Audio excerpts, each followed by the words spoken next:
문재인 대통령이 아산 전통시장을 방문을 했었잖아요. 그때 반찬가게 주인이 문재인 대통령 요즘 어때요? 이렇게 물으니까 거지 같아요. 앞에 이제 경기가 거지 같아요 라는 이야기겠죠. 어떻게 점점 더 나빠지네요.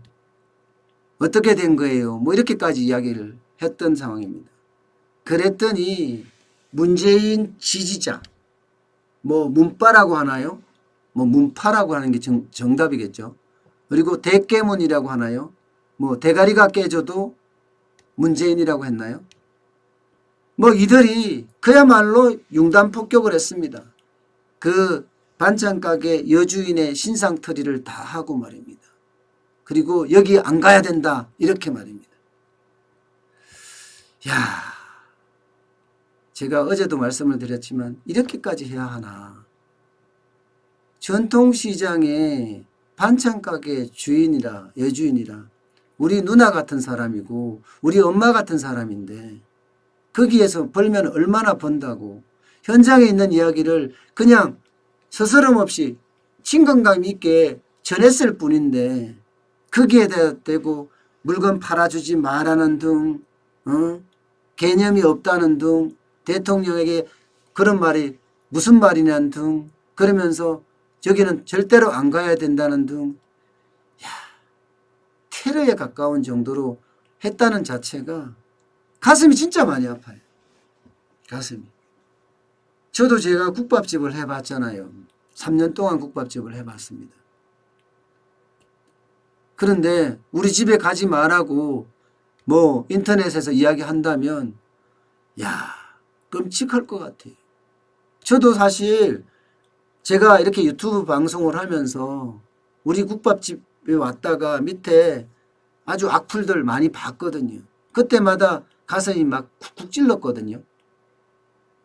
근데 저는 어느 순간부터 그 밑에 댓글을 안 보게 되더라고요. 그런데 이 반찬가게 누님, 어머니는 심정이 어땠을까요? 대통령이 왔다 갔는데 오히려 장사가 안 되더라. 재료비를 살 돈도 없더라. 그래서 대통령이 참 안타깝다. 그렇게 이야기를 했습니다. 그런데 말입니다. 저는 대통령이 오죽했으면 아산 반찬가게 여주인에 대한 융단 폭격을 두고 안타깝다 이런 이야기를 했겠습니까? 삶이라는 게 정치가 다가 아니거든요.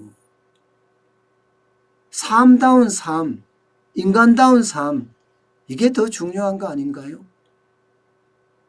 내가 현장에서 겪었던 이야기, 내가 현장에서 본 이야기를 과감 없이 솔직하게 전달한 것도 죄인가요? 저는 그런 일들이 벌어진다는 자체가 참 안타까워요.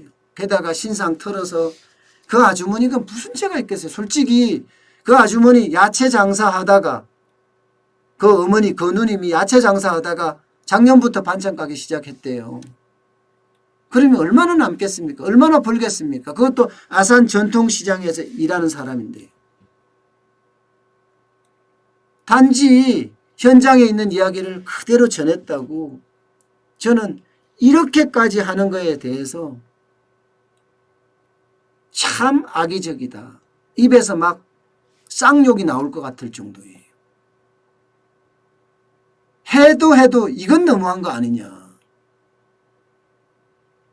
그 반찬가게 여주인이 솔직히 여러분 아산의 전통시장의 반찬가게 여주인하면 얼마나 벌 것 같아요? 100만 원이요? 200만 원이요? 아마 그 사이겠죠. 큰 돈을 버는 사람도 아니에요. 그런 분이 현장의 이야기를 그대로 전해줬다고 전혀 악의도 없었어요. 악의가 있어서 그런 게 아니에요. 정치적으로 그런 이야기할 사람도 아니라니까요. 그런 사람에게 그렇게 못된 테러를 한다는 게 테러예요. 그거는 참 안타깝습니다. 진짜 거지 같은 짓 아닌가 싶어요. 거지 같은 짓. 예. 힘내세요.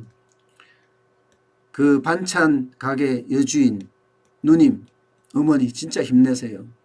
너무 주변에 신경 쓰지 말고요. 힘내시고 꿋꿋하게 일하세요.